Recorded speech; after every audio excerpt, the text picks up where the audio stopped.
The millionaire woke up with no control over his own destiny. The maid, once invisible, stood firmly before him.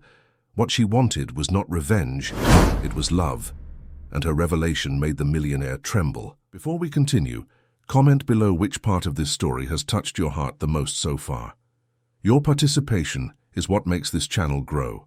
And take a moment to subscribe, because the end of this story has a twist so big that not even a soap opera would dare to show it. Richard Anderson had always been the kind of man who believed he could control everything. His business, his emotions, and even the loneliness that had accompanied him since he decided to close his heart to the world.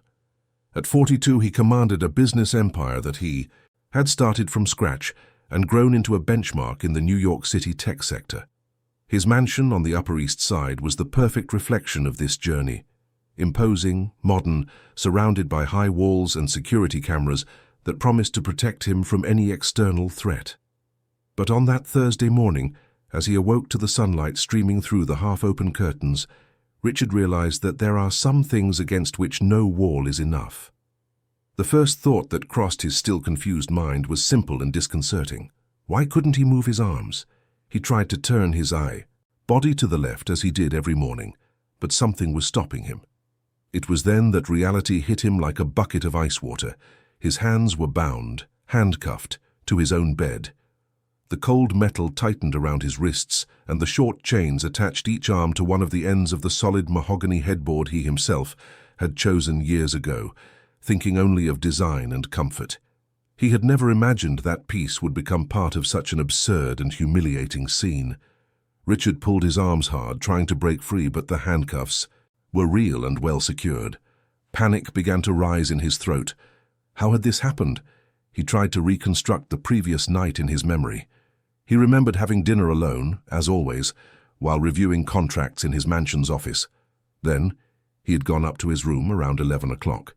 He took a shower, put on the cotton pajamas he laid out every night, and lay down to read a few chapters of a book on market strategies. His last clear memory was of turning off the bedside lamp and closing his eyes, tired after another intense day of meetings and decisions. Nothing out of the ordinary. Nothing that would explain waking up like this. The humiliation burned more than the physical discomfort. Richard Anderson, the man who had always had absolute control over every aspect of his life, was trapped in his own bed, vulnerable and exposed. He looked around the room, searching for any sign of a break-in, but everything seemed exactly as he had left it the night before. The furniture in its place, the doors closed, the windows intact. No sign of forced entry, no clue as to how this could have happened. And then an even more frightening question formed in his mind. Who had done this? And worse, was that person still in the house? The digital clock on the nightstand read 7:23 in the morning. Soon, the staff would start to arrive.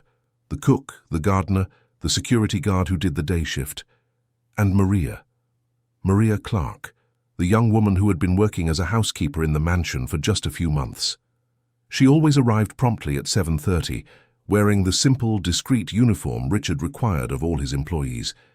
He knew little about her, just the basics from her hiring file, 26 years old, originally from Albany, impeccable references from the previous family she had worked for. But Richard had never been interested in knowing more. To him, employees were just that, people who performed tasks in exchange for a salary. Now, however, the idea of Maria or any other employee entering that room and finding him in this situation was unbearable. He needed to get free before anyone showed up. Richard tried to force the handcuffs again, twisting his wrists, but only managed to injure his skin. He took a deep breath, trying to calm his mind. He needed to think clearly. Maybe he could reach the phone he always left on the nightstand. If he could call security, he could resolve this discreetly. But when he stretched his body as far as possible, he realized the device was a few inches beyond his reach. Whoever had done this had planned it well. The minutes dragged on like hours. Richard felt sweat begin to dampen the back of his neck, not from the heat, but from the growing anxiety. And then he heard the sound he dreaded. Footsteps in the hallway, light, almost silent, but unmistakable. Someone was coming up the stairs. He recognized the familiar pattern of the steps. It was Maria. She always came up to the second floor as soon as she arrived to check if anything was out of place or if there was an urgent need before starting her cleaning. The routine that Richard had always approved of was now turning against him. The footsteps stopped in front of the bedroom door. Richard held his breath. For a moment he thought about pretending to be asleep, but it would be useless. The door began to open slowly and Maria entered with her. Discreet posture, looking down as she held a tray with the breakfast he always had in his room on weekdays. She took 2 steps inside before lifting her gaze. And then she froze. Time seemed to stop in that instant. Maria stood completely still, her eyes wide, the tray trembling slightly in her hands. Richard saw the shock turn into confusion, then into something he couldn't immediately identify. Fear, compassion. She opened her mouth as if to say something, but no sound came out. She just stood there, motionless, processing the impossible scene before her. Richard, overcome by a mixture of shame and desperation, was the first to break the silence. "I know how this looks, but it's not what you're thinking. Please, help me get out of this. I need you to stay calm and help me." His voice came out weaker than he intended, almost pleading. Maria remained still for a few more seconds, then carefully placed the tray on the dresser next to the door. Her movements were slow, as if she were still trying to decide if this was real or some kind of strange dream. She took a hesitant step toward the bed. "Mr. Anderson, what happened? Who did this to you?" Her voice was soft, filled with genuine concern, and that surprised Richard. He had expected fear, perhaps even accusation in her eyes, but what he saw was only a sincere desire to help. Maria came closer, examining the handcuffs without touching them, as if assessing the situation. "I don't know," Richard replied, and for the first time in many years, he admitted his own vulnerability. "I woke up like this. I don't remember anything. I don't know who did this or how. I just need to get out of this situation as quickly as possible before anyone else sees." Maria nodded, immediately understanding the urgency. She was young, but there was a maturity in her eyes that Richard had never noticed before. Without saying a word, she quickly left the room. Richard felt the panic return. What if she was leaving? What if she was going to call other people? But in less than a minute, Maria returned, carrying a toolbox that was kept in the downstairs pantry. "I'm going to try to open the cuffs," she said, already examining the mechanism carefully. "If I can't, I'll have to call a locksmith, but I'll do it discreetly, I promise." Richard watched as Maria worked. She used a small screwdriver, trying to pick the lock of the first handcuff. Her hands were steady, not trembling, and she was completely focused on the task. There was something comforting in her calm presence, amidst the chaos he felt inside. Richard realized he had never really looked at her before. She had always been just another face in the household routine, someone who cleaned, organized, and disappeared without leaving an impression. But now seeing her there, he noticed details that had gone unnoticed. The dark brown eyes. That reflected determination, her hair tied in a simple but neat bun, the calloused hands of someone who knew hard work. After a few minutes of trying, Maria managed to unlock the first handcuff. Richard felt immediate relief as he freed one of his arms. She moved quickly to the other side of the bed and began working on the second cuff. The silence between them was heavy but not uncomfortable. It was as if they were both trying to process what was happening, each in their own way. When the second handcuff finally opened, Richard sat up in bed, rubbing his sore wrists. There were red marks on his skin, but nothing serious. Maria carefully collected the handcuffs, as if they were important evidence, and placed them in the toolbox. "Are you all right, sir? Do you need me to call someone? A doctor? The police?" Richard shook his head quickly. "No. I don't want anyone knowing about this. Not yet. I need to understand what happened first. Maria, can you please not mention this to anyone? To any of the other staff?" Maria hesitated for a moment, clearly torn between loyalty to her employer and concern for her own safety. After all, if someone had managed to get into the mansion and do this, perhaps everyone was in danger. But she eventually nodded. "All right, sir. But you need to find out how this happened. It could be dangerous." Richard agreed, getting out of bed with his legs still a bit shaky. He put on a robe and went to the window, looking out at the impeccably manicured garden below. Everything seemed normal, peaceful, as if nothing extraordinary had happened. But he knew that normality was an illusion. Someone had access to his house, to the most intimate privacy of his life. And worse, someone had a purpose in doing this. It wasn't a common robbery. Nothing had been stolen. The act felt personal, calculated. Maria was still there, unsure whether she should leave or stay. Richard turned to her. "Thank you," he said, and there was genuine sincerity in that word. "Thank you for helping me, and for not running away or making a scene. I know the situation was strange." Maria gave a small smile, the first since she had entered the room. "You were in trouble.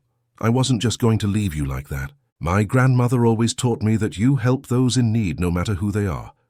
The mention of her grandmother sparked curiosity in Richard, but he didn't ask any more questions at that moment. Maria excused herself discreetly and left the room, taking the toolbox and the handcuffs with her.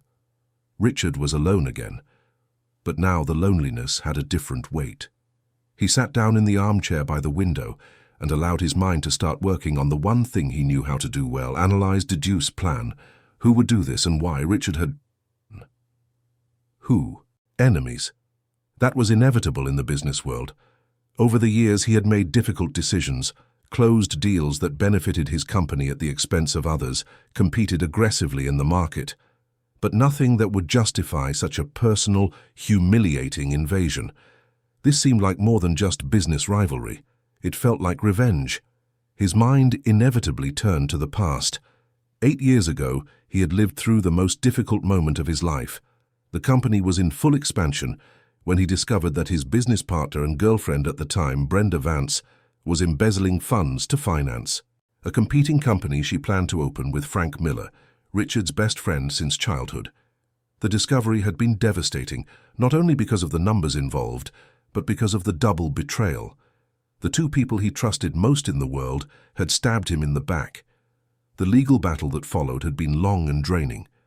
Richard had won, recovered the funds, and kicked them both out of the company. But he had won alone. Since then, he had never allowed anyone to get too close. He had never truly trusted anyone again. Could Frank or Brenda be behind this? Richard knew that Frank now ran a mid-sized rival company and never missed an opportunity to attack him publicly in interviews and industry events. As for Brenda, he had completely lost contact. He had heard through third parties that she had moved abroad after the scandal, but nothing more. Maybe she had returned. Maybe they were working together again. The day passed in a strange haze. Richard tried to work, answer emails, participate in virtual meetings, but his mind couldn't fully concentrate. He found himself watching every employee in the house with suspicion, looking for signs of guilt or suspicious behavior. But everyone seemed normal, going about their routines as always. Everyone except Maria. She avoided crossing paths with him, keeping herself busy in other parts of the mansion. Richard knew she was giving him space, respecting the awkwardness of the situation, and in a way he was grateful for it. In the afternoon, he reviewed all the security camera footage from the previous night. He watched hour after hour of images, looking for any suspicious movement, but he found nothing. No intrusion, no shadow out of place. Whoever had done this knew the security system well and knew how to avoid it, or had authorized access. The thought disturbed him deeply. Only he and 3 of the most senior employees had the full access codes, and Richard didn't want to believe that any of them were involved. As the sun began to set, painting the New York sky with shades of orange and pink, Richard went down to the kitchen to get some water. It was rare for him to wander into the service areas of the house. He usually stayed in his office or the main rooms, so he was surprised to find Maria sitting alone at the small corner table having a coffee. She stood up quickly when she saw him, but Richard gestured for her to stay. "Relax. You can continue your break." Maria nodded hesitantly and sat back down, but now visibly uncomfortable with his presence.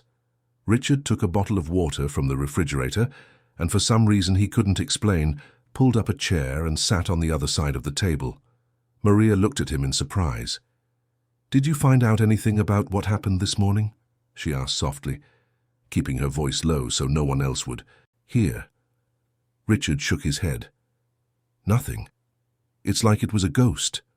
No sign on the cameras, no evidence of a break-in. It makes no sense." Maria took a sip of her coffee, thoughtful. What if it wasn't a break-in? What if it was someone who was already inside? Someone with access? The question was delicate, bordering on an accusation, but Maria had asked it so carefully that it didn't sound offensive. Richard realized she was just following the most obvious logic of the situation. "I've thought of that," he admitted, "but I don't want to believe it. The people who work here have been with me for years. They're trustworthy." Maria said nothing, just looked at him with an expression that seemed to say that blind trust wasn't always wise. Richard felt a pang of irony. He, who had lived the last 8 years trusting no one, was now defending the trustworthiness of his employees. But in truth, it wasn't trust. It was just the difficulty of accepting that his life was even more exposed than he had imagined. "And you?" Richard asked, changing the subject. "How long have you been here again? 3 months?" 4, Maria corrected. "I started at the end of April." Richard nodded, doing some mental calculations. 4 months wasn't long enough for someone to plan something so elaborate. Or was it? He studied her face, looking for signs of deceit, but found only exhaustion. The kind of exhaustion that comes from working hard every day, not from plotting secret schemes. "Do you live far from here?" he asked, realizing he knew practically nothing about her life outside of this house. "In Astoria, Queens. I share a small apartment with my grandmother. She's the one who needs my care. She's ill." "Nothing serious, I hope." Maria hesitated, as if deciding how much she should share with her boss. "Heart problems. She needs expensive medication and regular appointments. That's why I had to go back to working as a housekeeper. It pays better and faster than other options." Richard felt a pang of something that could have been guilt or just awareness. He paid well, that was true, but he had never thought much about where that money went or what it meant to the person receiving it. Maria wasn't just an employee who cleaned his house. She was a granddaughter taking care of someone, sacrificing her time and energy to ensure the person she loved had what they needed. "I'm sorry," he said, and he realized he truly was. "That must be difficult." "It is," Maria agreed, but she spoke without self-pity. "But you do what you have to do for the people you love, right? My grandmother raised my mother on her own and then helped raise me too. She's the strongest person I know. Now it's my turn to take care of her." Richard remained silent, absorbing her words. There was something admirable in the simplicity of that devotion. Maria didn't complain, didn't ask for pity. She just did what was necessary. He tried to remember the last time he had felt that kind of true connection with someone, that sense of purpose that came from caring for another person. He couldn't find a recent memory. The two continued talking for a few more minutes about superficial things now. The New York traffic, the unusual heat for August, small everyday things. It was the longest conversation Richard had had with any employee in years, and strangely, it wasn't uncomfortable. Maria had a calm way of speaking, unhurried, without tension, as if she were talking to a friend, not the boss who paid her salary. When Maria finally got up to go back to work, Richard remained alone in the kitchen for a few more minutes. Something had changed that day, not just the violation of his privacy or the mystery of who had done it, but something more subtle, more profound. For the first time in a long time, Richard had seen himself through someone else's eyes, and he didn't entirely like what he saw. An isolated, suspicious man who had built walls so high around himself that he couldn't even see, who was on the other side. That night, Richard checked all the locks, personally locked every door and window, and turned on all the alarms. But when he lay down in the same bed where he had woken up handcuffed that morning, he couldn't fall asleep immediately. He stared at the ceiling, thinking about everything that had happened. Sometime in the early morning, he finally drifted off, and for the first time in years, he dreamed of something other than numbers and business strategies. He dreamed of a simple conversation in a kitchen, of brown eyes that looked without judgment, of a soft voice that spoke of love and care, as if they were the most natural things in the world. When the sun rose again over New York City, Richard woke up with a strange certainty. What had happened the day before was not just an isolated incident. It was the beginning of something. He didn't yet know if it would be good or bad, if it would bring answers or more questions. But something had definitely begun. And for the first time in a long time, Richard Anderson felt an emotion he had almost forgotten: curiosity about what would come next. The following days brought a subtle but undeniable change in the atmosphere of the mansion. Richard Anderson, who had always been a distant boss focused only on results, began to notice details that had previously gone completely unnoticed. He noticed when Maria arrived a few minutes early, wearing an expression of fatigue she tried to hide behind a polite smile.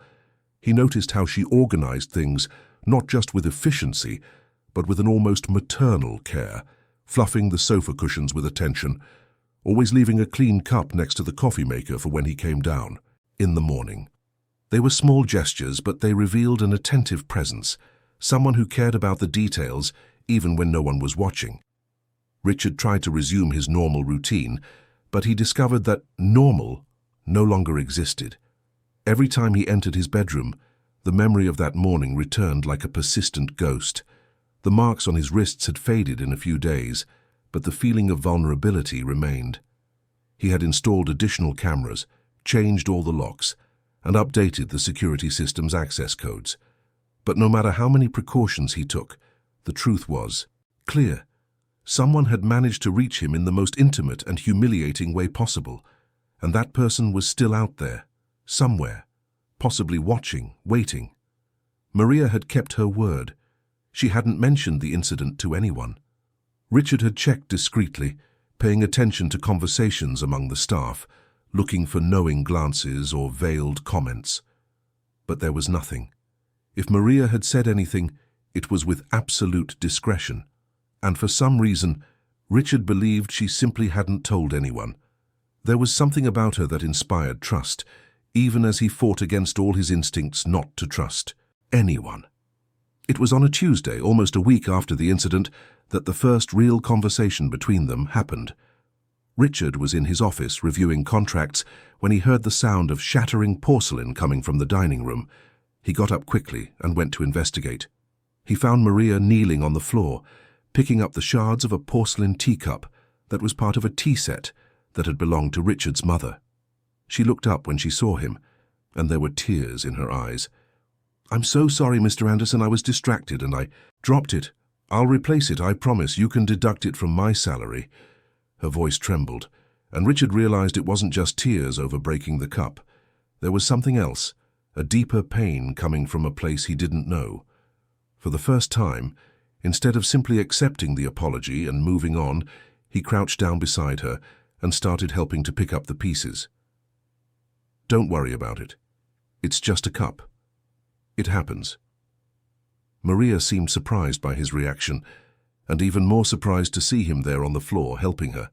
She quickly wiped her tears with the back of her hand, embarrassed to have shown weakness in front of her boss. "I'm not usually this clumsy. It's just that today has been a difficult day." Richard said nothing, just continued to collect the porcelain fragments. After a few seconds of silence, Maria continued, as if needing to justify her exaggerated reaction. "My grandmother felt ill again this morning. I had to take her to the hospital in the middle of the night. I managed to leave her stabilized with a neighbor before coming to work, but I'm worried. The doctor said she needs a more detailed exam, but the insurance is taking a long time to approve it, and paying out of pocket is so expensive I can't even think about how I'll afford it." The words came out in a rush, as if she was speaking more to herself than to him. Richard watched her as she placed the shards in a plastic bag, noticing the dark circles under her eyes, the tension in her shoulders, the hands that trembled slightly. Maria was not just an efficient employee. She was a person carrying an immense weight alone, trying to keep everything under control while her world threatened to fall apart. "How much does the exam cost?" Richard asked. Maria stared at him, confused by the question. "Sir? The exam your grandmother needs. How much does it cost if you pay for it yourself?" She hesitated, clearly uncomfortable. "You don't need to worry about that, Mr. Anderson. I'll figure something out, I always do." But Richard didn't let the subject drop. "Maria, I'm asking a simple question. How much does it cost?" She sighed, surrendering. "About $3,000, but that's a lot of money. I'm going to try to get a discount or pay, in installments somehow." Richard stood up, extending a hand to help her up as well. When they were both standing, he spoke with a determination that surprised even himself. "I'll pay for the exam. It's not a loan. You don't have to pay it back. Consider it an advance on a bonus." Maria was dumbfounded. "I can't accept that. It's too generous, but I can't." "Yes, you can, and you will. Your grandmother needs the exam, you need peace of mind to work well, and I need my antique teacups not to be broken by employees who are too worried. To concentrate." He said the last part with a slight smile, trying to ease the tension. Maria laughed, a short but genuine sound, and then the tears returned, but this time they were different. They were tears of relief, of gratitude, of an emotion so great it couldn't be contained without overflowing. "Thank you," was all she could say, but there was a whole universe of meaning in that word. Richard just nodded and returned to his office, but something had changed within him. For the first time in years, he had felt the simple satisfaction of helping someone without expecting anything in return, without calculating a return on investment or a strategic advantage. It was a strange and comforting feeling at the same time, like finding an old piece of clothing that still fit perfectly. That afternoon, he transferred the money to Maria's account with a brief message. "For your grandmother's exam, take good care of her." And as he watched the transaction confirmation on his computer screen, Richard wondered when was the last time he had used his money for something truly important, something that made a real difference in someone's life. He couldn't remember. Maria appeared at his office door at the end of the day, already dressed to leave. She clutched her purse with both hands, nervous. "Mr. Anderson, I really don't know how to thank you. You had no obligation to do that." "I know I didn't," he replied, looking at her over the reading glasses he used for work. "But I wanted to. How is your grandmother now?" "Better. The neighbor said she's resting. I'm going to schedule the exam for tomorrow." "Good. And Maria, if you need to take the day off to be with her, you can, no problem." Surprise returned to her face. "Are you sure, sir?" "I am. Family comes first. Always."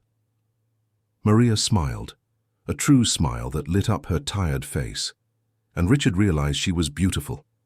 Not in the artificial sense of the women who frequented the social events he occasionally attended, all made up and dressed to impress.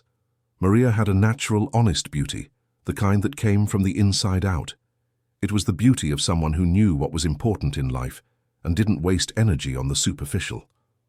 After she left, Richard stood looking out the office window, watching the city lights begin to twinkle as night fell over New York. He thought of his own family. His parents had passed away when he was still young, one after the other, victims of illnesses that medicine couldn't overcome. He had no siblings, no close cousins. He was alone in the world, and for a long time he had convinced himself that he preferred it that way.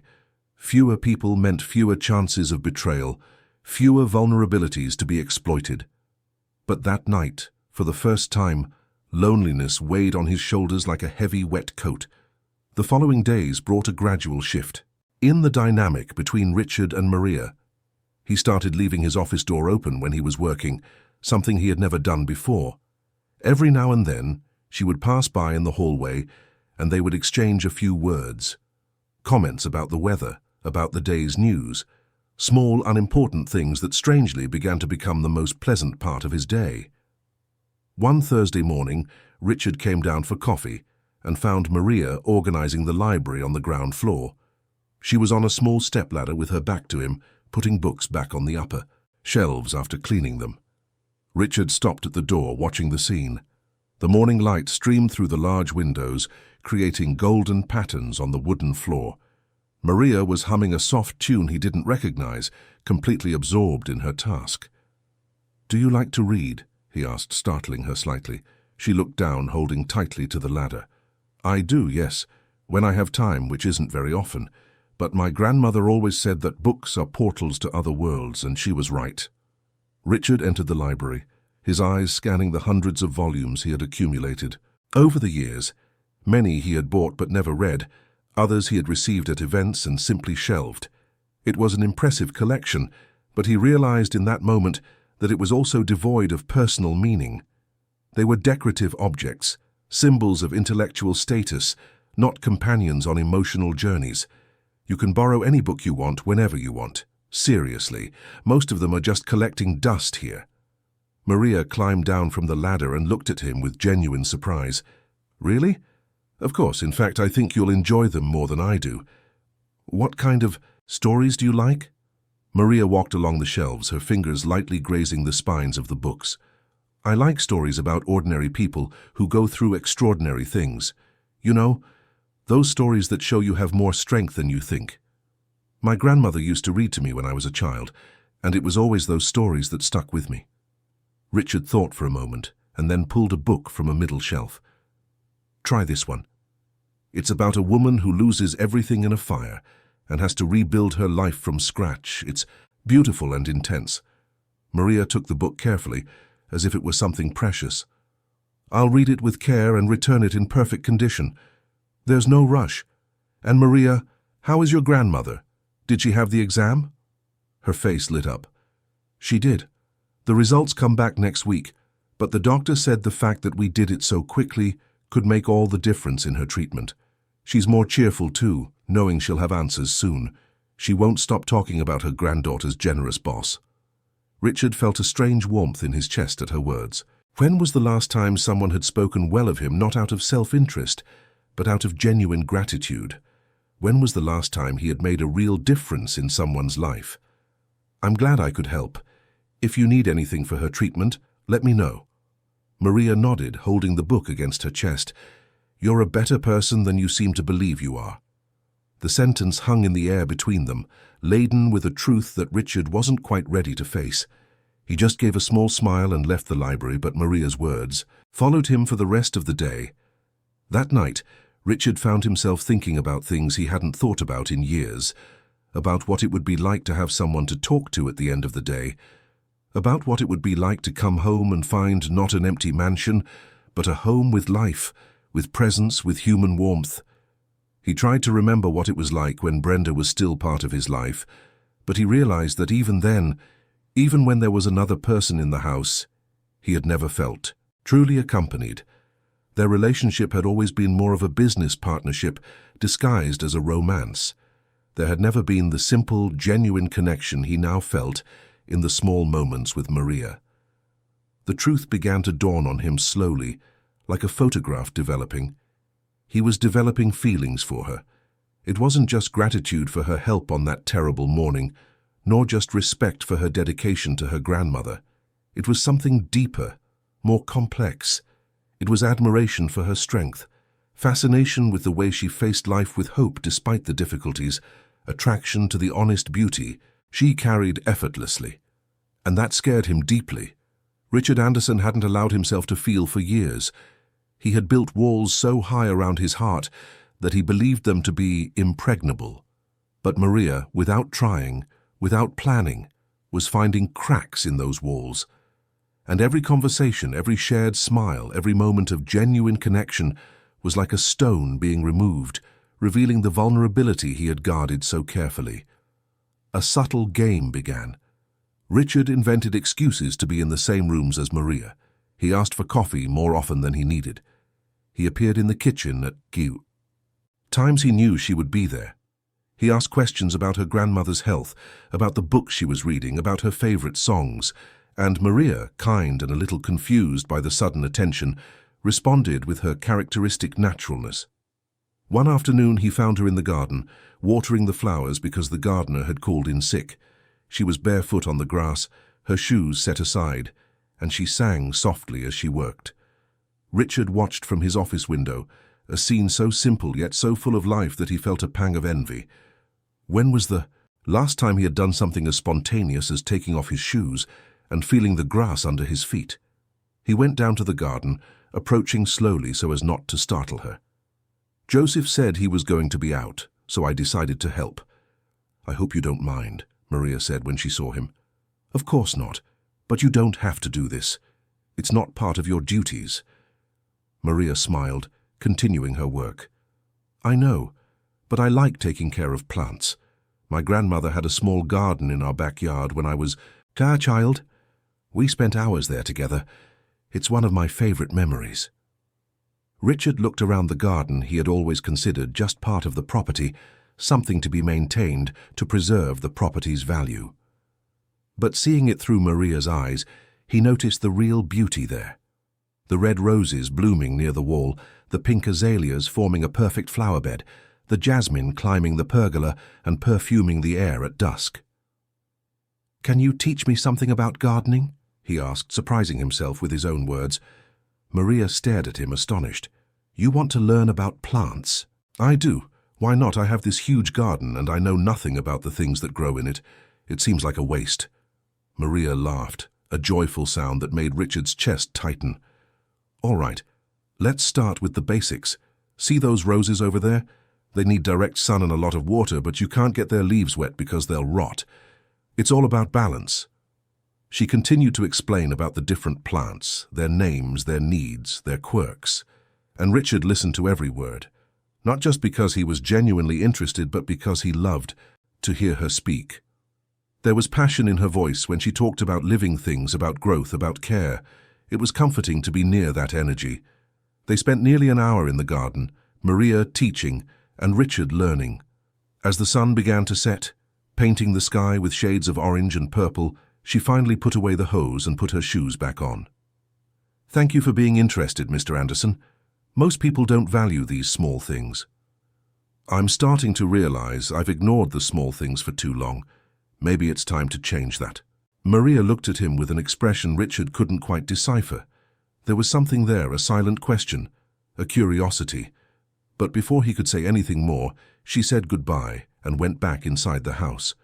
That night, Richard had dinner alone, as always, but for the first time in years, the loneliness bothered him. He looked at the large table, made to seat 12, occupied only by him at one end. He thought about what it would be like to have Maria sitting on the other side, talking about their day, laughing in that spontaneous way of hers, bringing life to that immense empty space. But then reality hit hard. He was her boss. There was a considerable age difference. They came from completely different worlds. Any feelings he was developing were inappropriate, irresponsible, and potentially harmful to her. Maria depended on this job. If he showed interest and she felt pressured to reciprocate for fear of losing her job, it would be an abuse of his position. And Richard, for all his faults, was not that kind of man. He decided that night that he needed to keep his distance, return to the previous formality. It was the right thing to do, the responsible thing.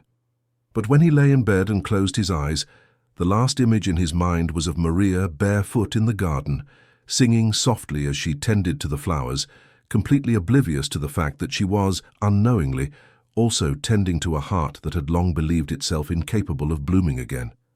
The next few days were an exercise in self-control.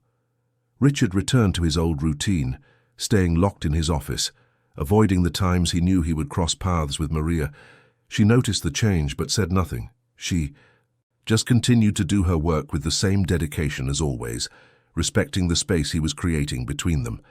But fate has strange ways of interfering with human plans. And it was about to throw the first real stone in the path that Richard was desperately trying not to walk.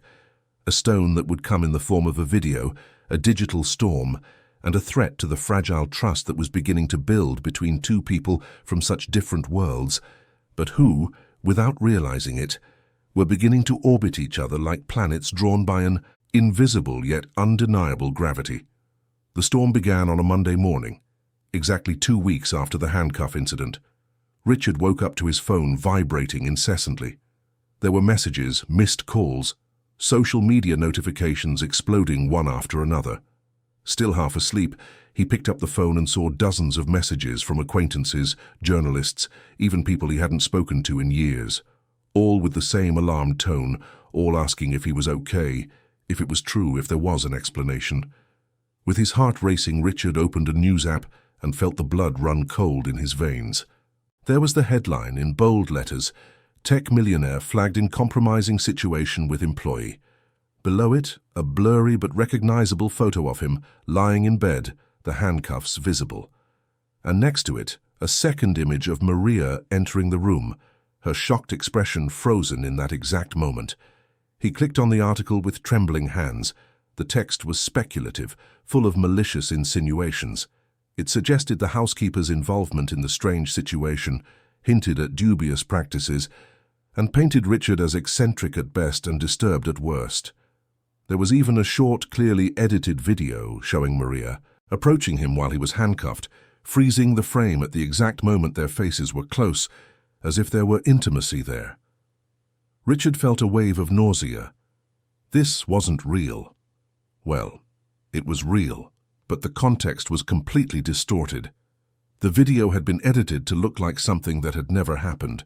Who had done this? And more importantly, how did they get the footage? He had checked all the house's cameras that morning and found nothing. But obviously, someone had recorded it. Someone had been there watching, waiting for the perfect moment to cause the maximum possible damage. He dressed quickly and went downstairs, his brain already in crisis mode. He needed to do damage control, issue a statement, maybe sue the websites that were spreading this. But when he reached the living room, he found the entire staff gathered there, and at the center of it all, Maria. She was pale, holding her own phone with trembling hands, tears silently streaming down her face. The other employees looked at her with a mixture of curiosity and judgment. The cook, Mrs. Celia, a woman in her 50s who had worked there for over a decade, was the first to speak when she saw Richard. "Mr. Anderson, we need to understand what's happening, these news reports, these videos. Is it true? Was there something between you and Maria?" Richard felt anger rise, not at the question, but at the whole situation. There was absolutely nothing of what these articles are implying. Maria helped me in a difficult and embarrassing situation, and now she's being dragged into a scandal that someone deliberately created. This is a complete manipulation of the truth. Maria looked up at him, her eyes red. "I didn't tell anyone, Mr. Anderson. I swear I didn't. I don't know how these images exist." "I know you didn't. And we're going to find out who did this, but first, we need to think about how to protect you from this exposure." Joseph, the gardener, who was usually calm and discreet, stepped forward. "With all due respect, Mr. Anderson, but Maria is being accused of terrible things on social media. They're saying she set this up, that she was blackmailing you. People are calling for her to be fired. There are even threats." Richard's stomach turned. He took Maria's phone from her hands and started reading the comments. It was worse than he had imagined.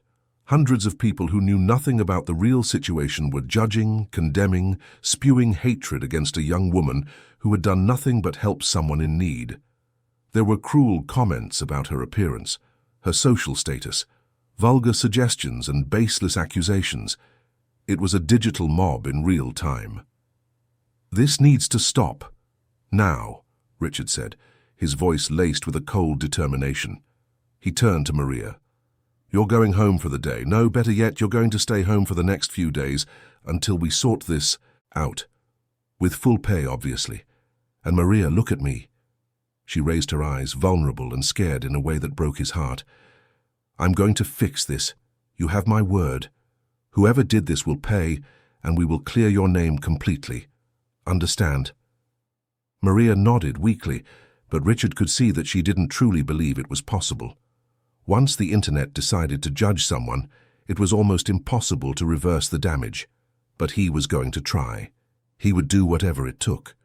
Richard immediately called his lawyer, Marcus Reed, one of the best in the country for defamation and digital crimes. Marcus answered on the second ring, his voice already indicating he was aware of the situation. "Richard, I saw the news. This is serious. We need to act fast. I want lawsuits against every site that published this. I want the images taken down, and I want to find out who leaked this video. Hire the best digital investigators. I don't care about the cost. I'll start immediately. But Richard, you need to prepare yourself. This is going to get worse before it gets better. The press will want your side of the story. They'll speculate, they'll invent theories. You need to decide if you're going to make a public statement or not." Richard looked at Maria, who was now sitting on the sofa, her body curled up as if trying to disappear. I'll make a statement. But first, I want to protect Maria. She is innocent in all of this and is being destroyed publicly. That's the priority." After instructing Marcus on all the legal steps, Richard sat down next to Maria. The other employees had dispersed, reluctantly returning to their duties, but the atmosphere in the house was tense, heavy with unspoken judgments. "I'm so sorry, Maria. I'm so sorry you're going through this because of me." She shook her head, wiping away her tears. "It's not your fault. Someone did this on purpose. Someone filmed us and twisted everything. But Mr. Anderson, my reputation is ruined. I've seen my name, my photos spread everywhere. People in my neighborhood will see this. My grandmother's family will see this.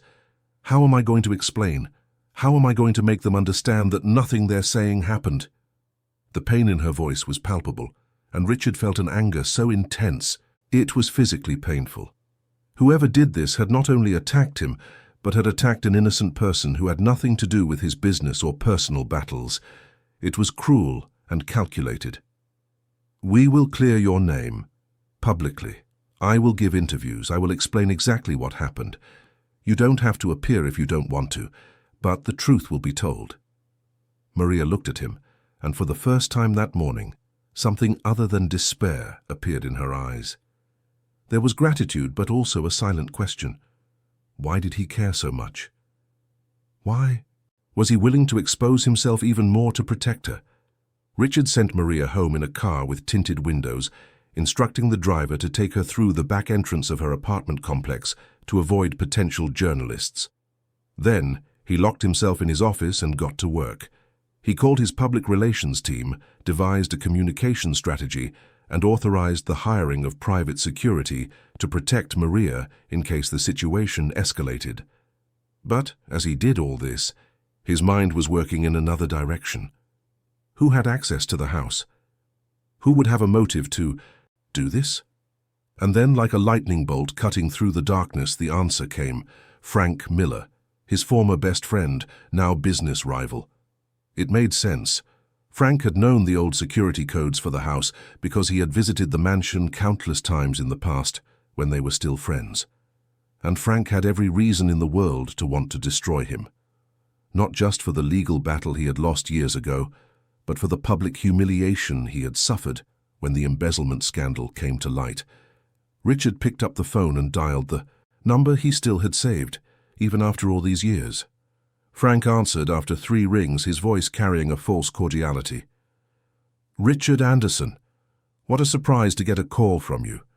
Or maybe not so surprising, considering today's news." "It was you, wasn't it?" Richard said, getting straight to the point.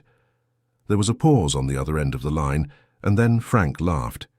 It wasn't a joyful laugh, but a bitter one, laden with years of resentment. "You always thought you were smarter than everyone else, didn't you? Always so confident, so in control of everything. But it turns out everyone has vulnerabilities, Richard. Even you. Why involve an innocent person in this?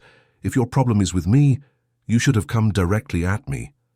"Oh, but I did come directly at you. Attacking you directly would have been too easy, too predictable. But this exposes who you really are. A man so isolated, so pathetic, that he has to pay someone for any form of human companionship. And on top of that, you drag a poor girl into the scandal with you." Richard gripped the phone so tightly that his knuckles turned white. "You're going to regret this, Frank. I'm going to sue you until you have nothing left. I will destroy everything you've built." "You can try. But Richard, you have no proof of anything. That video, leaked anonymously, it could have been anyone. Good luck trying to connect me to it." And the call ended, leaving Richard with a feeling of impotent rage. Frank was right. Without concrete proof, any accusation would be mere speculation. But Richard wasn't going to give up. If there was one thing he had learned in the years of building his empire, it was that there was always a way to turn the tables. He just needed to find it. That night, Richard called Maria to see how she was doing. Her voice when she answered was tired, defeated. "How are you?" he asked. "Surviving. My grandmother saw the news before I could explain. She was very upset, but she said she believes me. Some of my neighbors looked at me strangely when I got home. One of them even made a nasty comment that I pretended not to hear. Richard felt each word like a punch. "This will pass, Maria. We will. Prove the truth. Mr. Anderson, can I ask you something?" "Of course." "Why are you doing all this? It would be easier to just fire me, distance yourself from me, let the storm pass on its own. Why are you risking even more to defend me?" The question caught Richard off guard. Why was he doing this? The rational answer would be that it was the right thing to do, that she was innocent and deserved a defense. But the truth was more complicated, deeper. He was doing it because, at some point in the last few weeks, Maria had ceased to be just an employee. She had become someone important to him, someone whose pain he felt as if it were his own. "Because you don't deserve to go through this, and because, Maria, you are a good person in a world that has too few of them," he said, choosing his words carefully. "I won't let them destroy you because of me." There was a long silence on the other end of the line, and then Maria said softly, "Thank you for everything." After he hung up, Richard stared at the phone for a long time. The feelings he had been fighting to suppress were now impossible to ignore. He cared about Maria a lot, and that realization was both liberating and terrifying. The following days were a whirlwind. Richard gave an exclusive interview to one of the country's leading newspapers, explaining in detail what had really happened. He told them about waking up handcuffed, about not knowing how it had happened, about Maria being just an employee who had helped him in a desperate situation. Marcus managed to get most of the videos and images removed from the main platforms, but the damage was already done. To the internet has a long memory, and even with the cleanup efforts, the scandal continued to be discussed.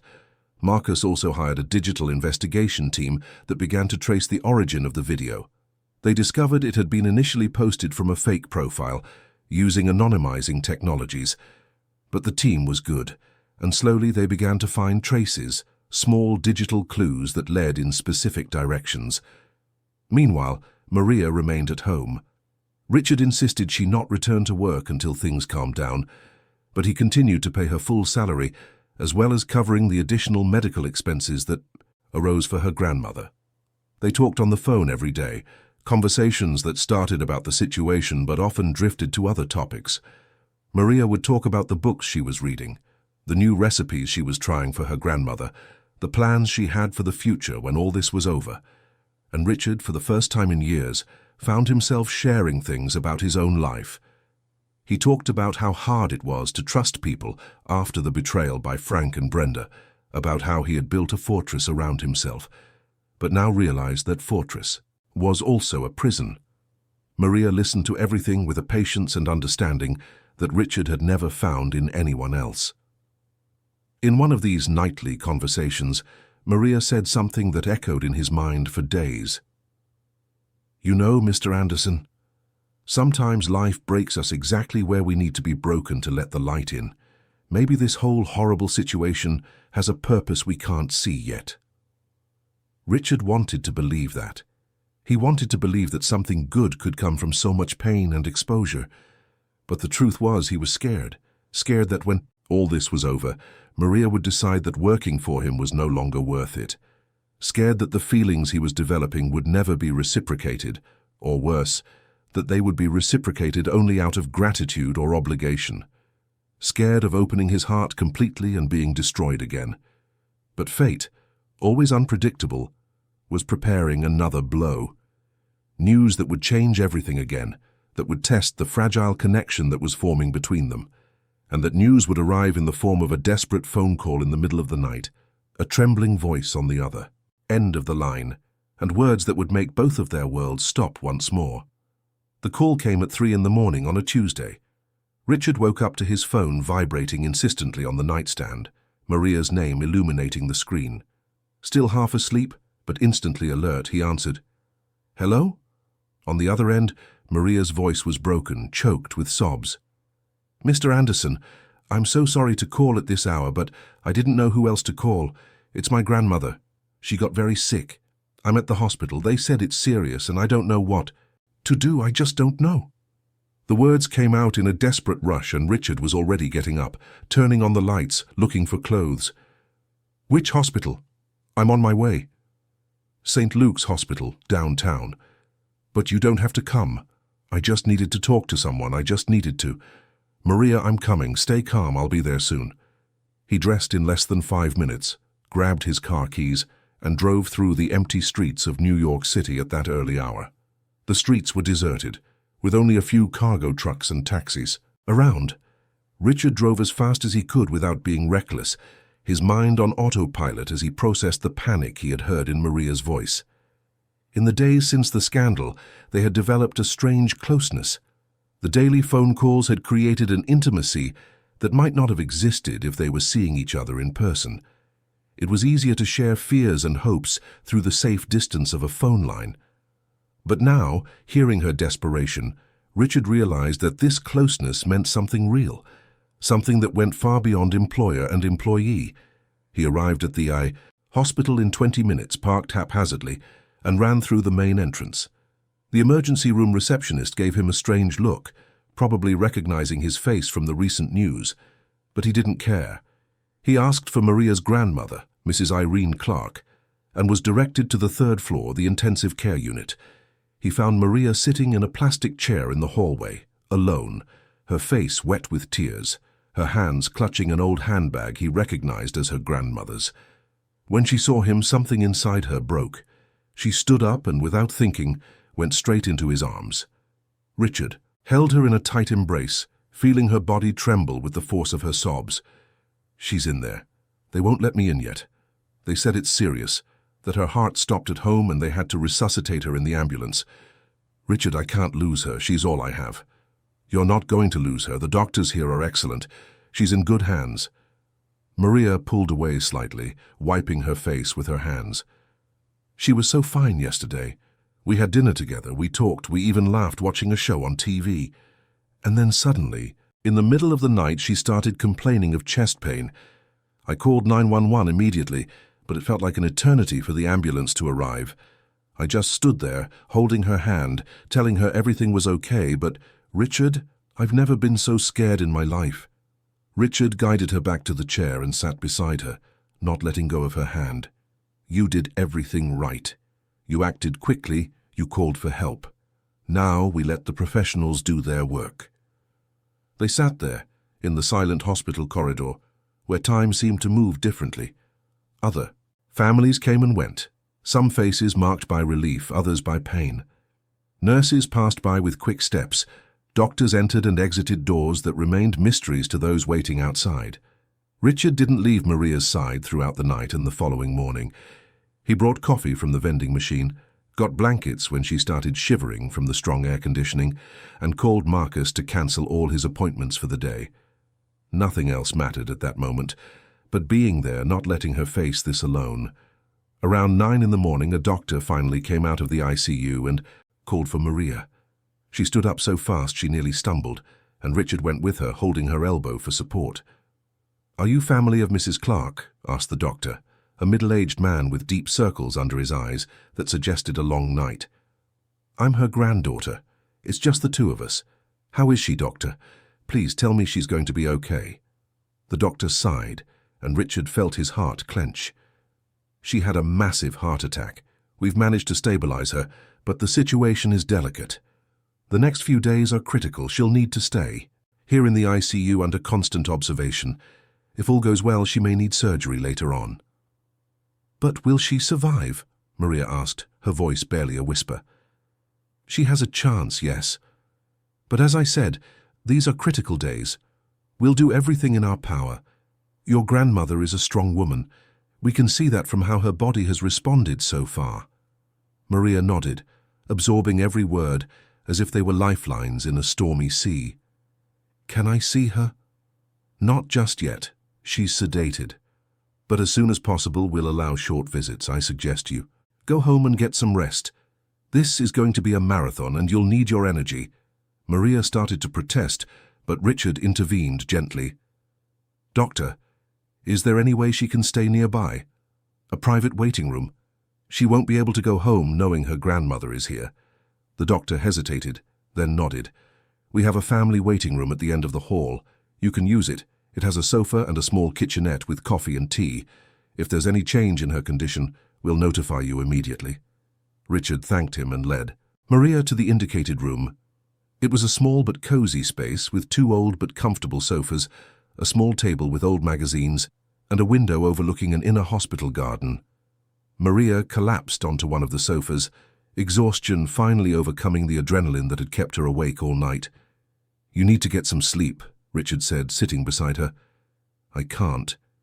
Every time I close my eyes, I see her falling. I see the pain on her face." "Richard, what if I lose her? What if she doesn't survive? I don't know how I'll go on without her." The tears returned, and this time Richard pulled her closer, letting her rest her head on his shoulder. He felt the dampness of her tears soaking his shirt, but he didn't mind. He just stayed there, offering the only comfort he could, his presence. "Your grandmother will fight. You said she's the strongest person you know. Trust in that strength." Maria sobbed against his shoulder. "She was always so strong, you know? She lost my grandfather early, raised my mother alone, working as a seamstress. Then, when my mother passed away giving birth to me, she took me in, without a second thought. She could have given me up for adoption, could have said she was too old to start over. But she didn't. She raised me with so much love, so much care. Everything I am today is because of her." Richard listened to every word, building a picture of Mrs. Irene through Maria's devotion. She was a woman who had known suffering but had chosen love, who had faced hardship but had remained steadfast. It was easy to understand where Maria got her own strength, her ability to carry on despite the obstacles. "She's going to be proud to see how you've taken care of her," Richard said softly. "How you're being strong now. But I don't feel strong. I feel completely broken. Strength isn't about not breaking. It's about carrying on even when you're in pieces."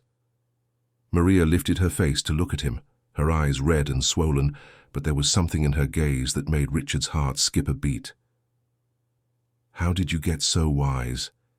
He smiled, a sad smile. "I learned the hard way, by breaking, several times." They stayed like that for a while, in a silence that was not uncomfortable but comforting. The world outside continued to turn. The scandal was probably still being talked about. Richard's business likely needed attention, but none of that mattered in that moment. All that mattered was in that small hospital room, 2 people finding comfort in each other amidst the storm. Eventually, Maria fell asleep, exhaustion winning over all resistance. Richard carefully placed a cushion under her head and covered her with his own jacket. Then he sat there, watching her sleep, and allowed himself to think about what this night meant. He cared for Maria, much more than he should, considering all the complications of the situation, but circumstances had a way of clarifying what was truly important, and sitting in that hospital room, Richard realized he no longer wanted to live the life he had been living, a life of self-imposed isolation, of distrust, of walls so high that not even light could get through. Maria, without knowing, without trying, was showing him that there was another way to exist, a way that included connection, vulnerability, genuine care. But now was not the time for these reflections. Now was the time to be present, to give Maria the support she needed. The rest could wait. The following days were an emotional roller coaster. Mrs. Irene remained in the ICU, her condition fluctuating between stable and concerning. Maria practically lived at the hospital, leaving only to take a quick shower at home and change her clothes. Richard stayed by her side as much as he could, balancing being present with managing the business that couldn't be completely neglected. His team at the company started to murmur. Why was the CEO spending so much time at a hospital? The rumors about his relationship with Maria gained new strength. But Richard didn't care. For the first time in his life, people could think whatever they wanted. He knew the truth, and that truth was that he was exactly where he needed to be. It was on the 4th day that Maria finally broke down completely. She was sitting in the same waiting room, looking out the window at the inner garden when she suddenly started talking, the words flowing out as if they had been bottled up for a long time. "You know what's funny? All this time I thought I was taking care of her, but really she was taking care of me. Every piece of advice, every story she told about overcoming hardship, every proud look when I accomplished something. She was preparing me for a day when she wouldn't be here anymore. And I don't want to be prepared. I don't want a day without her. It's selfish, I know, but I don't. Richard, who was sitting next to her, took her hand. It's not selfish. It's love. And love always wants more time, always thinks the time it has is not enough. Maria turned to him, and there was an intensity in her gaze that Richard had never seen before. "Richard, can I ask you something personal?" "Of course." "Why are you here? You could have just given me a few days off, sent flowers, made any symbolic gesture. But you're here, physically present, for days. Why?" The question hung in the air between them, laden with unspoken meanings. Richard knew his answer mattered, that this was a moment of truth. He could give a safe answer, talk about his responsibility as an employer, about doing the right thing. Or he could be honest, completely honest. "I'm here because I can't imagine being anywhere else. Because when you're hurting, I feel it. Because at some point in the last few weeks, you stopped being just my employee and became someone I care about deeply. And I know it's complicated. I know there are differences between us. I know it might not be appropriate. But it's the truth." Maria was silent for a long moment, processing his words. Then she squeezed his hand tighter. "I care about you too. But Richard, I'm scared." "Scared of what?" "Of everything. That when this is over, if my grandmother survives, reality will come crashing back and everything will be too complicated. That the feelings I'm having are just because you're here when I need you. That I'm a complication your life doesn't need. And most of all, I'm scared that I'm so tired and vulnerable that I don't even know what's real anymore." Richard understood. She was at her limit, emotionally and physically exhausted. It wasn't fair to ask her to process complex feelings while the most important person in her life was fighting for hers just a few feet away. "Then let's not think about it now. Let's just be what we are in this moment, two people supporting each other through a difficult time. We'll figure out the rest later." Maria nodded, and they returned to their shared silence. But they both knew something had changed. The words had been spoken, the feelings acknowledged, and even though they decided not to deal with it at that moment, the truth was now there between them, impossible to ignore. On the 5th day, Mrs. Irene finally woke up. She was weak, confused, but conscious. Maria was allowed a brief visit and came out crying, but this time they were tears of relief. Her grandmother was going to survive.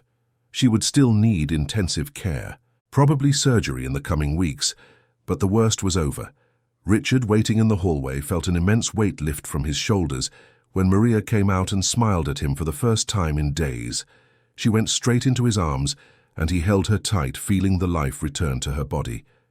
"She's awake, she's weak, but she recognized my voice. It's going to be okay, Richard. It's going to be okay." He held her face in his hands, looking into the brown eyes he had grown to admire so much. "I told you she strong. I told you she would fight." Maria laughed through her tears. "You were right, as always." But their joy was interrupted by the arrival of a hospital messenger with documents, the medical bills.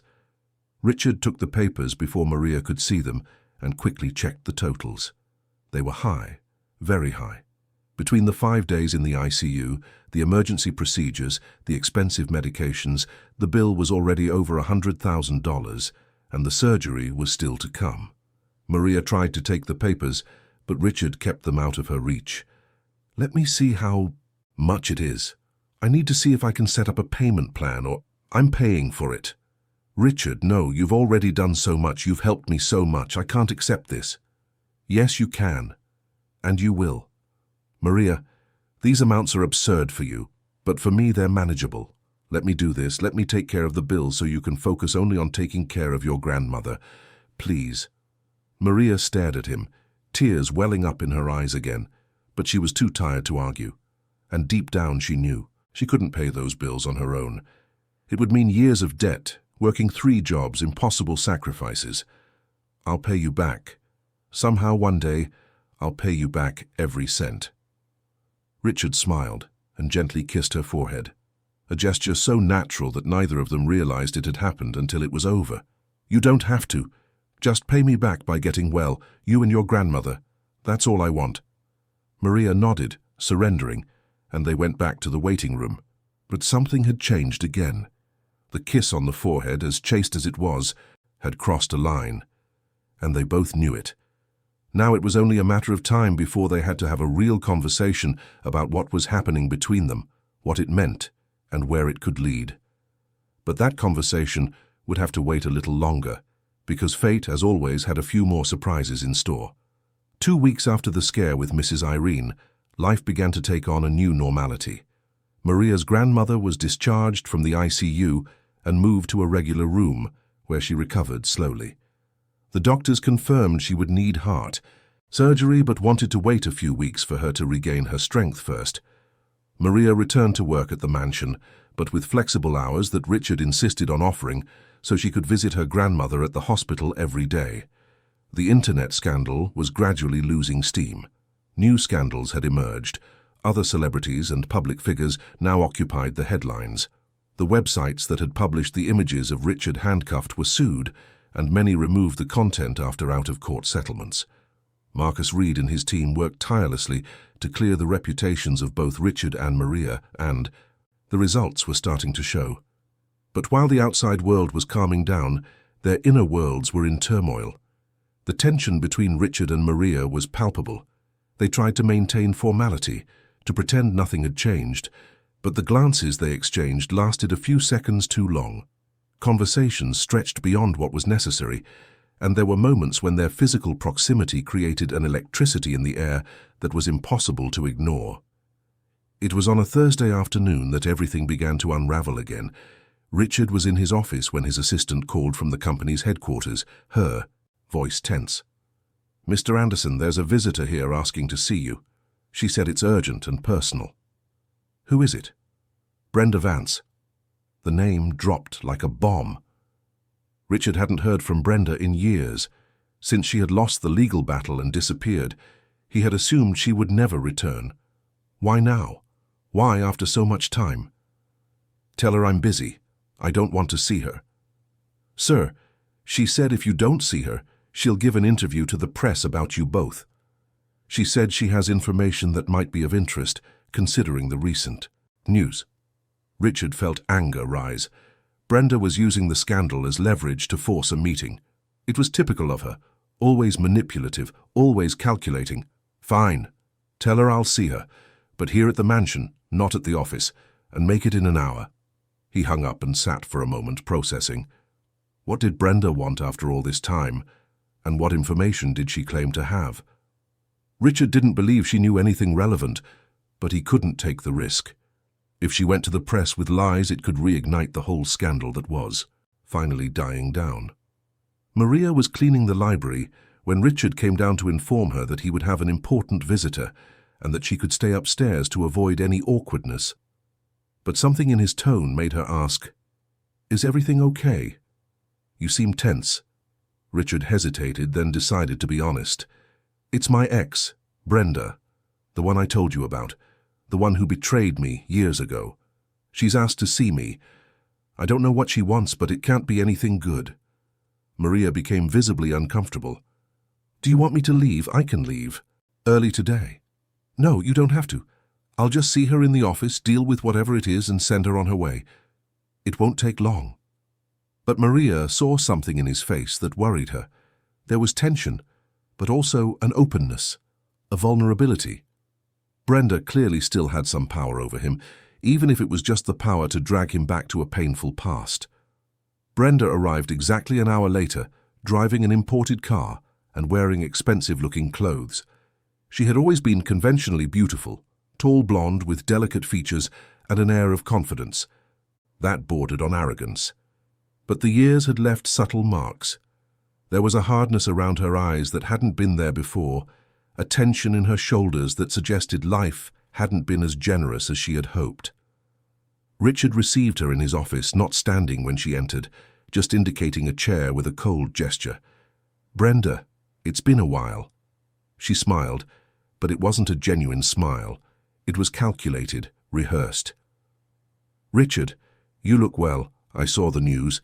It seems you've had an interesting few months. Let's get straight to the point. What do you want? Brenda sat down, crossing her legs elegantly. Always so direct. Some things never change. Look, I came here because I think we can help each other. I'm not interested in any help from you, and I don't think I have anything you want. Oh, but you do. You have your reputation, your business empire, your public image, things that could be further damaged if certain information gets to the wrong places. Richard studied her with cold eyes. Are you threatening me? I'm offering a solution. You see, I know who leaked that video of you handcuffed, and I have proof. Richard leaned forward, his interest piqued despite his distrust. Talk. It was Frank, your dear old friend. He hired someone to break into your house, drug you while you slept, and handcuff you. All planned to humiliate you publicly, and I have emails, conversations, everything documented. Why would you have that? Because Frank, the idiot, tried to win me back a few months ago. He thought we could team up against you again. I pretended to agree, but I was actually gathering evidence, and now I'm here to offer you that evidence. In exchange for what? Brenda leaned forward, her voice becoming softer, more intimate. In exchange for a second chance with me. Look, I know I messed everything up years ago. It was the biggest mistake of my life. But I've changed, Richard. I lived abroad. I learned, I grew, and I realized that what we had was special. Let me back into your life. Let me show you I can be the partner you always needed. Richard looked at her with a mixture of disbelief and pity. Brenda hadn't changed at all. She was still the same manipulator, using any tool available to get what she wanted. Do you really think that after everything you did, after betraying me in the cruelest way possible, I would take you back? And on top of that, as if it were a business transaction? It's not a transaction. It's love. I loved you, Richard. I still do. What we did was wrong, but it was a mistake that taught me how important you are. And look at you now, involved in scandals with a housekeeper. You deserve better than that. You deserve someone on your level, someone who understands your world. The mention of Maria made something inside Richard snap. He stood up abruptly, his voice low but filled with restrained anger. Don't talk about Maria. You know nothing about her, about what she means or about her worth. And as for your proof, you can keep it. I'll get my own proof against Frank. Now get out of my house and never come back. Brenda stood up too, her mask of sweetness falling away completely. You're making a mistake. That girl isn't for you. She'll never understand your world. She'll never be able to keep up with you. And when you realize that, it will be too late. I won't be here waiting. Good. I don't want you to be. Now leave. Brenda glared at him, then turned and left, her high heels echoing down the marble hallway. Richard heard the front door slam shut and then collapsed into his chair, his hands trembling slightly. What he didn't know was that Maria had heard the entire conversation. She had been passing by the hallway when their voices started to rise, and even though she knew she shouldn't, she stood outside the door, listening to every word. Her heart ached when she heard Brenda say that she would never be, on Richard's level, that she didn't belong in his world. And the most painful part was that deep down Maria agreed. She went back upstairs silently, entering a spare room she had been tidying up. She sat on the bed, her hands shaking. Brenda's words echoed in her mind. That girl isn't for you. She'll never understand your world. It was true. Maria had known it from the beginning. She was a housekeeper from Astoria, Queens, who shared a tiny apartment with her sick grandmother. Richard was a millionaire who commanded an empire, who lived in a world of complex business deals and sophisticated social events. They came from realities so different, it was almost laughable to imagine that anything between them could work. But then, why did it hurt so much? Why did the thought of walking away from him feel impossible to bear? Maria stood up and began mechanically arranging the shelves in the room, trying to occupy her mind with simple tasks. That's when she saw the old folder at the back of the closet. It was made of worn leather, covered in dust, clearly forgotten for a long time. Without much thought, she opened it, assuming it was just old documents that needed to be thrown away. But what she found inside made her blood run cold. They were contracts, legal documents dated 15 years ago, and at the top, The name of Richard's company. She began to read, and with each line, her heart sank further. It was about an acquisition. Richard's company, still small but growing, had absorbed a smaller company called Clark Textiles, a sewing and clothing business. Maria dropped the papers as if they were burning. Clark Textiles. It was her family's company, the one her grandfather had founded and her grandmother had tried to keep afloat after he passed. The company that went bankrupt when Maria was 11, leaving her family in financial hardship that lasted for years. It was because of that bankruptcy that her grandmother had to work 3 different jobs, that Maria grew up with so little that they could never afford proper medical care until now. And Richard. His company was responsible. He had absorbed her family's business, probably paying a pittance, and then dismantling it to keep only the valuable clients and contracts. It was common practice in the business world, but for the Clark family, it had meant ruin. With violently trembling hands, Maria continued to read. There were reports detailing how the acquisition was strategic, how they had offered a low value by taking advantage of Clark Textiles' financial difficulties, how they had laid off all the old employees shortly after the purchase. It was all there, documented coldly, clinically. Maria felt nauseous. Did Richard know? When he hired her, when he started getting close to her, did he know that his company had destroyed her family's business, or was it just a cruel coincidence of fate? She carefully gathered the documents, put them back in the folder, and left the room. Walking down the stairs felt like moving in slow motion. Each step weighed a ton. When she reached the office, Richard was still sitting in the same position, staring out the window. "Mr. Anderson." Her voice came out colder than she intended, and he turned immediately, sensing something was wrong. "Maria, did you hear the conversation? Look, none of what Brenda said."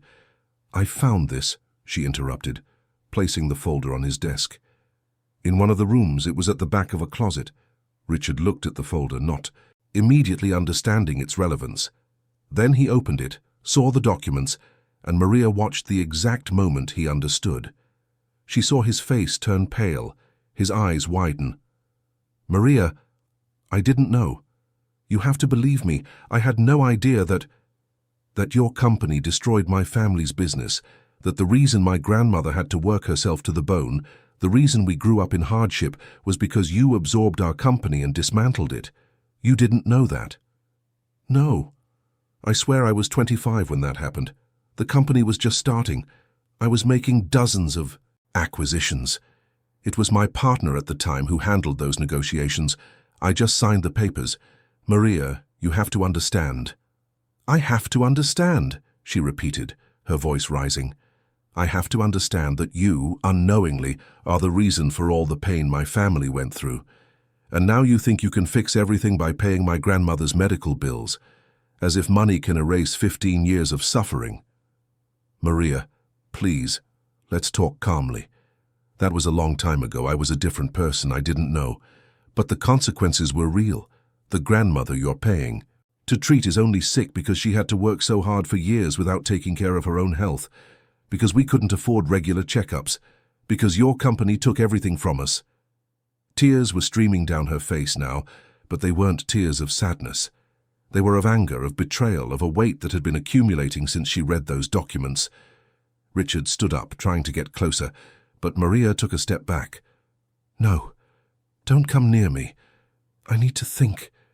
I need to process all of this. Maria, let me explain properly. Let me show you that I can make it up to you, that I can make it up. How are you going to make up for 15 years? How are you going to give back the time my grandmother lost? How are you going to erase the nights I went hungry because we didn't have enough money?" She took the folder back and clutched it to her chest. "I'm leaving. I can't work here anymore. I can't look at you and not see everything we lost." "You don't have to leave. Please, Maria. Don't let this destroy what we're building." Maria laughed, but it was a joyless sound. "What we're building? It was being built on a lie, on a debt you didn't even know you had. And the worst part is that I fell in love with you. I fell in love with the man who, without even knowing it, is responsible for so much of my pain. How do I live with that?" The confession hung in the air between them. It was the first time either of them had admitted aloud what was happening, but instead of being a moment of unity, it was a moment of rupture. Richard took a step forward, his own voice breaking. "I fell in love with you too, and that's exactly why I need to fix this. Let me fix this." But Maria was already leaving the office, tears blurring her vision. She ran up the stairs, grabbed her bag, and walked out the front door without looking back. Richard stood frozen in his office, feeling as if the floor had opened up beneath his feet. That night, Maria didn't sleep. She sat in the small living room of her apartment, the folder of documents open before her, staring at the black and white proof of how the past and present were cruelly intertwined. Her grandmother, still recovering but much better, noticed something was wrong, but Maria didn't have the courage to tell her. Not yet. And in the empty mansion on the Upper East Side, Richard also stayed awake all night, staring at his phone, wanting to call, wanting to explain, but knowing that there weren't enough words to fix what had just been broken. He thought about everything he had built in his life, all the success he had accumulated, and realized that none of it mattered if he didn't have Maria. But how could he win her back? How could he show her that the man he was now was not the same one who had signed those papers 15 years ago, without a second thought for the lives he was affecting? Dawn arrived with no answers for either of them. Only the painful certainty that sometimes love is not enough. Sometimes the past casts shadows so large that all the regret in the world cannot dispel them. And sometimes the person who makes you want to be better is the very person you hurt the most, even without knowing, even without meaning to.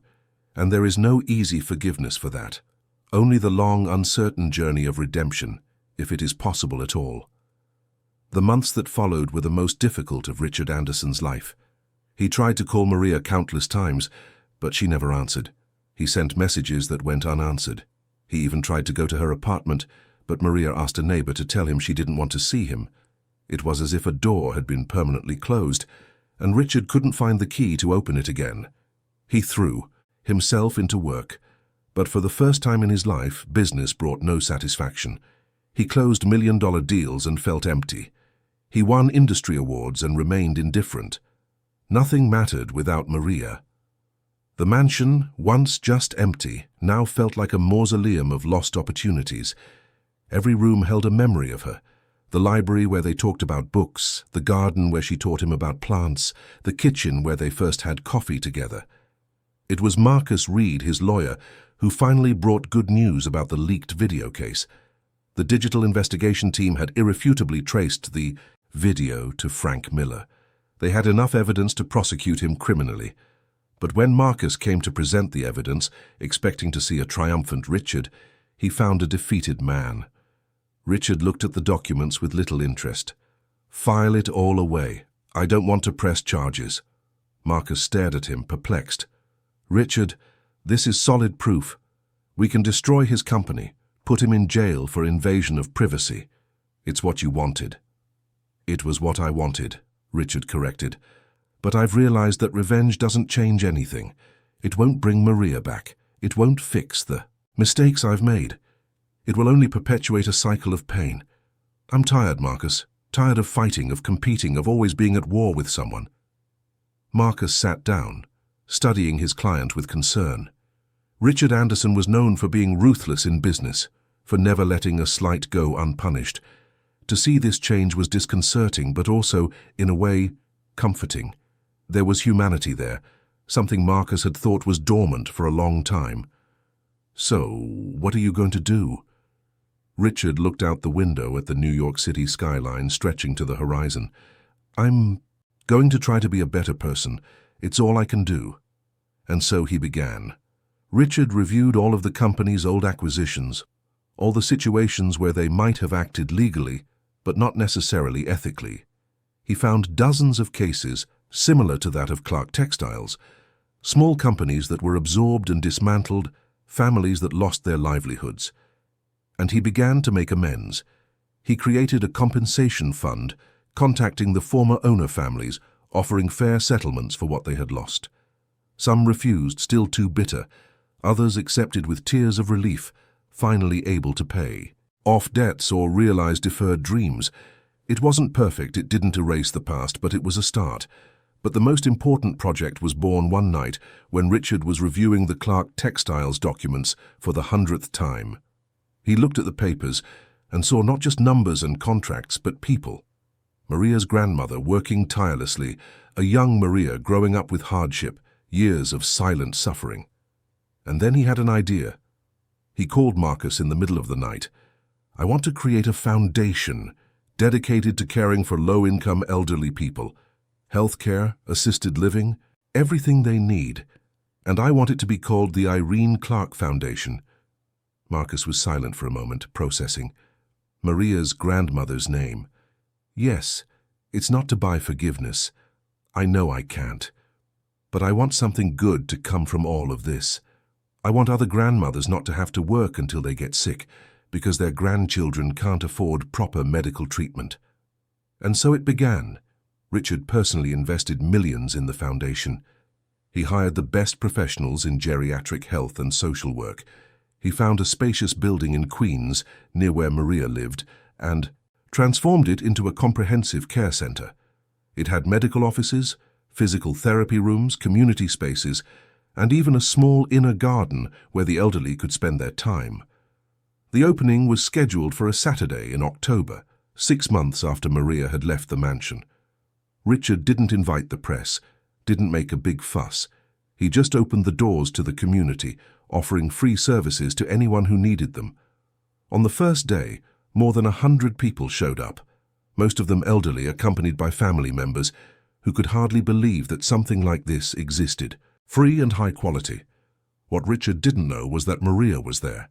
She had heard about the foundation from a neighbor who saw an ad at the local health clinic. When she read the name, the Irene Clark Foundation, her heart nearly stopped. She had to see for herself if it was real, if Richard had really done this. Maria arrived at the building in the middle of the afternoon, disguised with a cap and sunglasses, not wanting to be recognized. She walked through the corridors, observing everything. The doctors attending with patients, the nurses treating each senior with dignity, the facilities impeccable yet welcoming. And on every sign, on every document was her grandmother's name. She found a small room that served as a memorial. On the walls were photos and stories of elderly people from the community, but in the center was a bronze plaque with an inscription.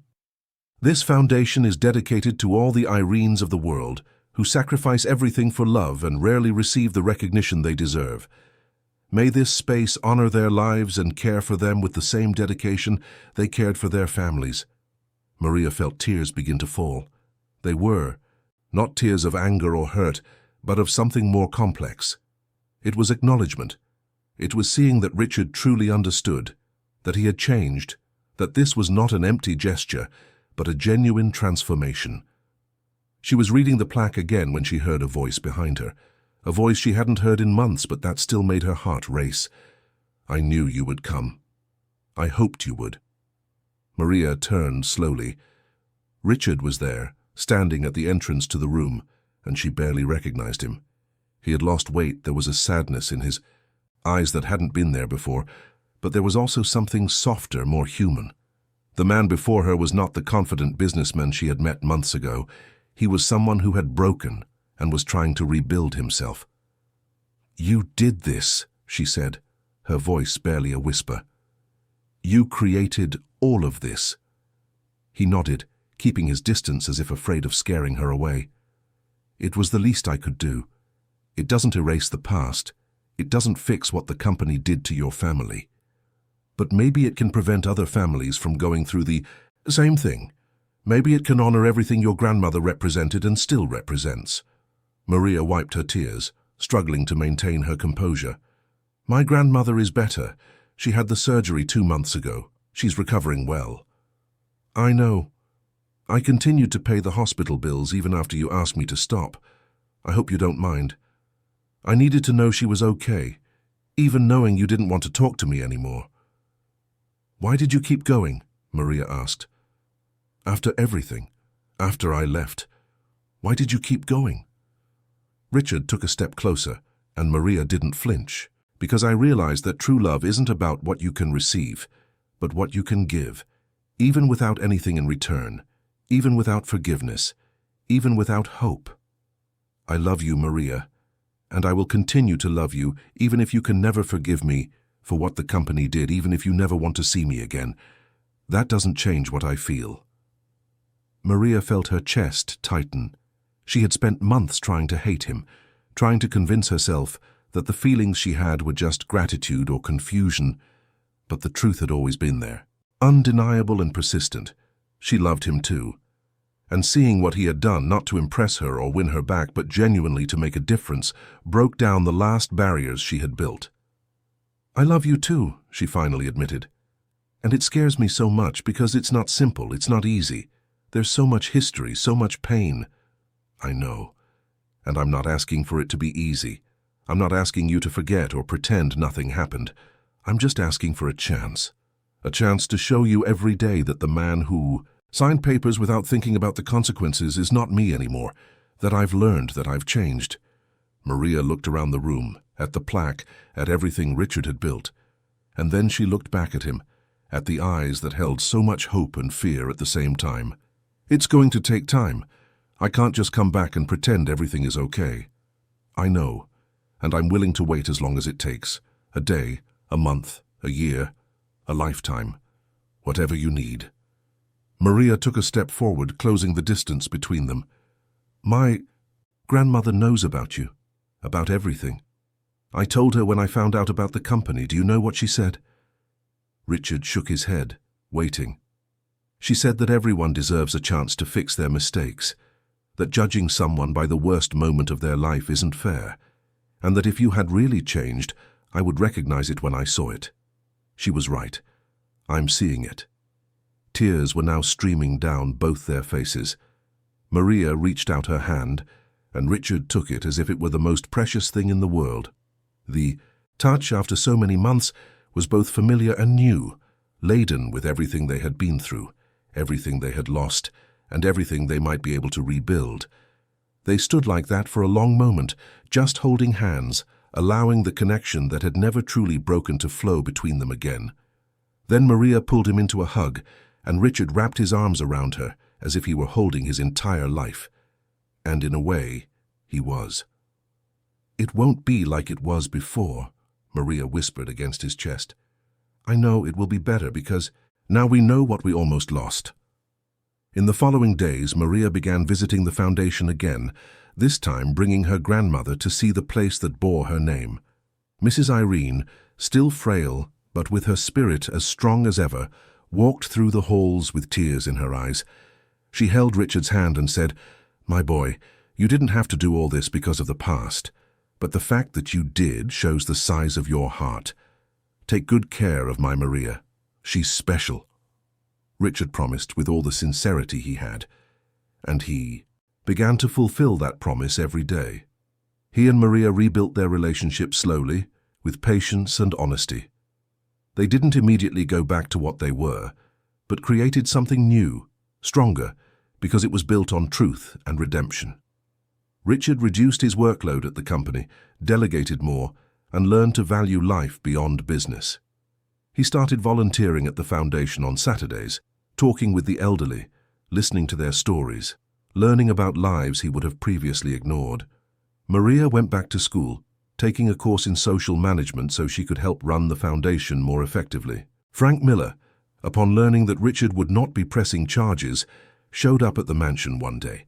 The meeting was tense, but they ended up talking for hours. Richard didn't offer complete forgiveness, didn't pretend that what Frank had done was acceptable, but he offered something more valuable, the chance for both of them to move on without the weight of the past. Frank left that meeting a different man, and though they would never be friends again, the war between them was finally over. As for Brenda, she tried to get close one more time, but Richard made it clear that chapter was definitively closed. He had found something real, something that went beyond convenience or self-interest. He had found true love, the kind that transforms, that heals, that makes you want to be better not to impress, but because you genuinely become a better person through it. 1 year after the foundation's opening, Richard did something he never imagined he would. He created a simple video, with no elaborate production, just him speaking directly to the camera, about redemption, forgiveness, and the love that was born on a morning of chaos. He talked about how the worst circumstances sometimes lead to the best destinations, about how breaking can be the first step to rebuilding yourself stronger. The video went viral, not because it was scandalous, but because it was genuine. People who had previously made malicious comments about the scandal now commented on second chances. The public, accustomed to judging, was moved by the raw truth of his words, and Maria, who appeared briefly at the end of the video, smiling by his side, became a symbol that true love survives the storms. The foundation grew, opening more units in other parts of New York. Mrs. Irene became its official godmother, visiting when her health permitted, always welcomed with a celebration by the seniors who benefited from the place that bore her name. She would live for many more years, surrounded by the love of her granddaughter and the man she had learned to call her grandson too. And Richard. Richard finally understood what his mother used to say when he was a child, before she passed. True wealth isn't measured in banks, but in how many lives you touch. He had a lot of money, yes, but now he also had purpose, he had love, he had a family he chose, not one he was born into. On a Sunday afternoon, 2 years after that morning he woke up in handcuffs, Richard and Maria were in the mansion's garden. He no longer lived there alone. Maria had moved in, along with Mrs. Irene, who now had a room on the ground floor adapted to her needs.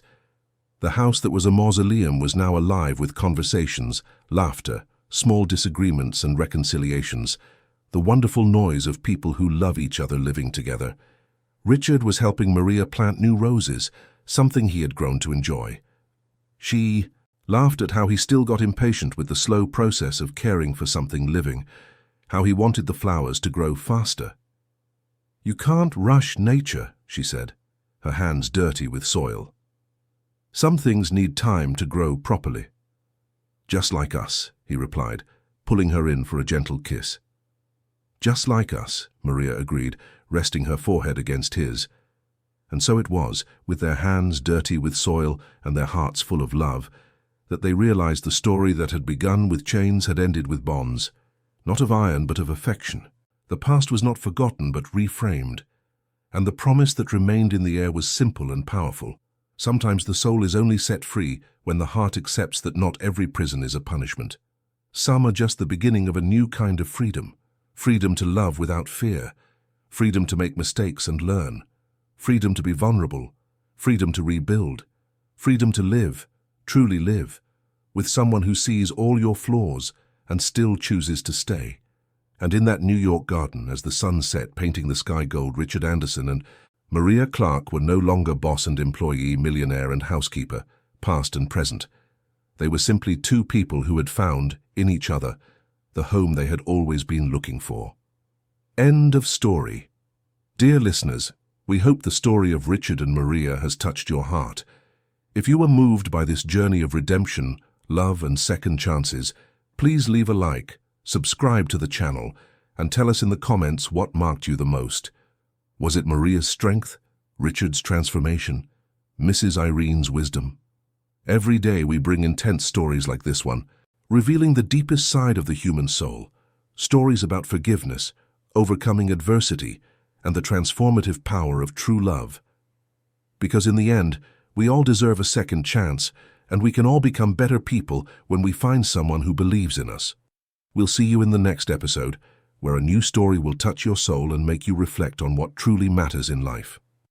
Until then, and remember, it's never too late to start over.